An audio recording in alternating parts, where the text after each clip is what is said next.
Bonjour à tous et bienvenue. Enfin, après des mois de dur labeur, la publication dans les colonnes de The Guardian d'une enquête autour de Dadou Jambar, le président de la Fédération haïtienne de football, accusé d'abus sexuels sur diverses joueuses, parfois mineures.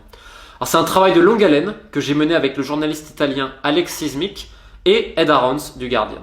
Et pour moi, c'est super important que cette vidéo, et que l'article également, parce qu'on varie les formats justement, on varie les langues aussi, se diffuse le plus possible. Pourquoi ? Parce que malheureusement, ça risque potentiellement d'être étouffé, et que si ça ne fait pas le bruit escompté, ces gens-là pourront encore s'en sortir.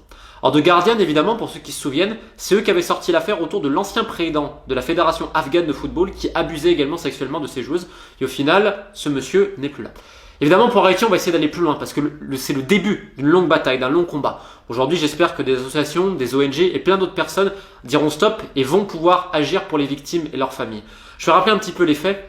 Donc, la plupart des viols surgissent dans le centre FIFA Goal de la Croix des Bouquets, donc à côté, pas très loin, de Port-au-Prince, la capitale de Haïti. Ce centre FIFA Goal a été formé et financé par la FIFA afin justement de doter Haïti de structures de formation afin d'aider les jeunes garçons et les jeunes filles à devenir des joueurs professionnels. Alors je vais taire ici et là les divers abus, les divers détournements d'argent, on parle de centaines et des centaines de milliers d'euros, et le fait que les gamins et les gamines dorment à 10 par chambre dans 100 draps, visiblement les draps coûtent très cher en Haïti, et qui mangent une nourriture absolument infâme et boivent de l'eau presque croupie, c'est-à-dire que l'eau et la nourriture que les joueuses et les joueurs boivent, les gamins, vous rassure, les patrons de la fédération, ils boivent pas la même eau, ils mangent pas la même nourriture. On peut aussi s'interroger sur le fait que les gamins n'ont pas de suivi médicaux, mais que les présidents, les dirigeants de la Fédé, eux, en ont un. Bon, ça doit être un heureux hasard, encore une fois. Bref, je vais pas parler de ça, je vais surtout parler du fait qu'il y a des viols dans ce centre. Il y a énormément de viols, parce qu'il y a une personne, en l'occurrence, celle qui réveille et qui va coucher les joueuses, notamment, des fois va les voir. On parle de joueuses qui viennent très pauvres, parce que l'histoire du football haïtien, c'est l'histoire d'un pays qui est pauvre aussi. C'est-à-dire que beaucoup sont aussi orphelines ou orphelins. Parce que je vous rassure qu'il y a aussi des viols sur des jeunes garçons, mais on aura le temps d'y revenir aussi plus tard. Et donc, en fait, ces gamines-là, ça leur donne un toit, et même si c'est pas génial, c'est toujours mieux que la rue. Donc quand on te dit ça peut être dur pour toi, peut-être que tu ne vas pas être gardé, mais je peux t'arranger un rendez-vous avec le président, sois gentil, ça veut dire quoi ? Ça veut dire qu'on a des gamines de 14 ans, j'ai notamment un témoignage qui n'est pas dans le livre, pas dans l'enquête, excusez-moi, 14 ans, elle a été convoquée, on lui a demandé de se déshabiller, parce qu'ensuite il fallait la dévierger. C'est-à-dire qu'on parle d'enfants parfois, de 14 ans, vierges, à qui on demande de se déshabiller pour qu'un espèce de malade de quasiment 70 ans. Et j'ai même pas la force de dire après ce qui se passe. J'ai même pas pu lui demander plus. Et je ne parle à d'autres victimes, des familles, etc. Parce que je peux pas. Je peux pas imaginer ce que c'est des enfants de 14-15 ans. Alors attention, les viols concernent aussi des joueuses plus âgées, parfois qui sont majeures de 18-20 ans. Tu en as certaines qui ont dû avorter, tandis que d'autres, à 16-17 ans, ont été enceintes. Elles n'ont pas avorté, sauf qu'une femme enceinte, évidemment, elle peut plus jouer au foot, donc on la dégage. La plupart, elles terminent dans la rue, dans la prostitution, dans la drogue. Certaines meurent à 20-25 ans. Tandis que les jeunes garçons, ceux qui sortent du centre, parfois, c'est la drogue, c'est les armes, c'est le banditisme et c'est aussi la mort, parfois avant 25 ans. C'est pas un centre de football, c'est un centre de la mort, le centre FIFA Goal de la Croix des Bouquets. Et c'est d'ailleurs marrant parce que toujours Dadou, donc le président de la fédération haïtienne, nous dit les étrangers sont les bienvenus, etc.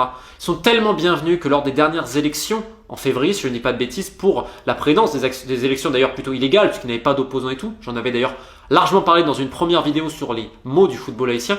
Bizarrement, c'est bizarre, on a interdit l'accès aux gens de la FIFA. Je sais pas, il y avait peut-être quelque chose à cacher. Alors là, depuis qu'ils sont au courant, parce qu'ils ont obtenu un droit de réponse, etc., et ça a mis du temps à être publié, il y a eu des pressions ici et là, je vous le rassure, ils essayent de mettre un coup de pinceau, ils essayent de nettoyer le bordel qu'ils ont créé. Mais tu pourras jamais réparer le fait qu'il y a plus de centaines de victimes. On parle de centaines de victimes et plein d'autres choses. Il y a d'autres crimes, d'autres choses absolument abominables qui dépassent évidemment le crime sexuel qui seront expliqués bientôt. C'est que le début des hostilités. Un grand merci au peuple haïtien, un grand merci aux victimes, aux familles pour leur confiance, parce que ça n'a pas été facile, vous vous doutez bien. Moi, je vais essayer d'aller le plus loin possible, sachant que je n'ai aucune confiance dans la FIFA qui n'a dit absolument rien. Et je vais me prouver d'ailleurs les mails que je leur ai envoyés, parce que je n'ai absolument rien à cacher. Et je pense que c'est important vis-à-vis des gens d'être transparent.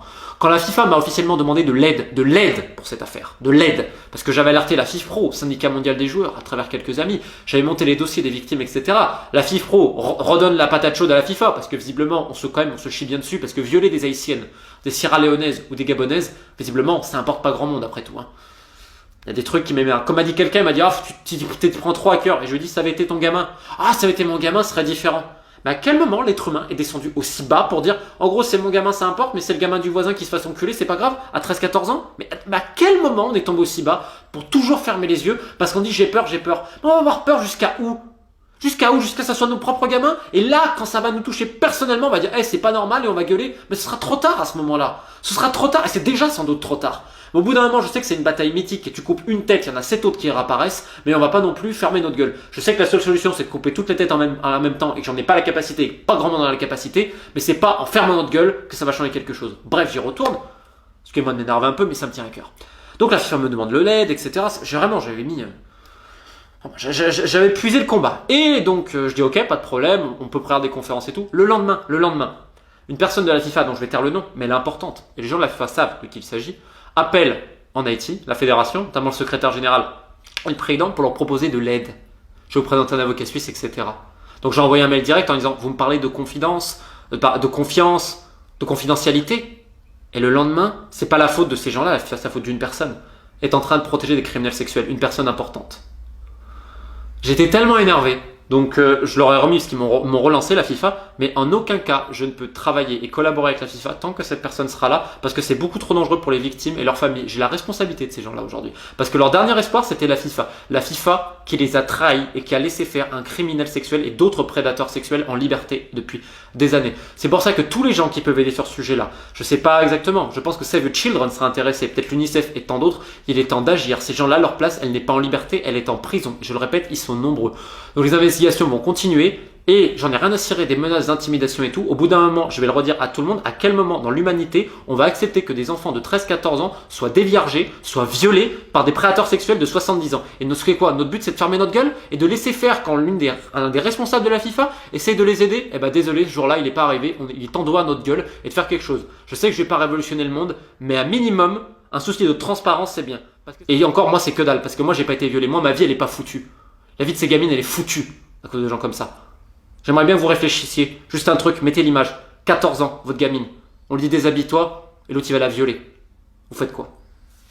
Haïti, le combat continue. On libérera le football haïtien un jour. Et ce sera grâce à vous. Allez, j'en ai assez dit.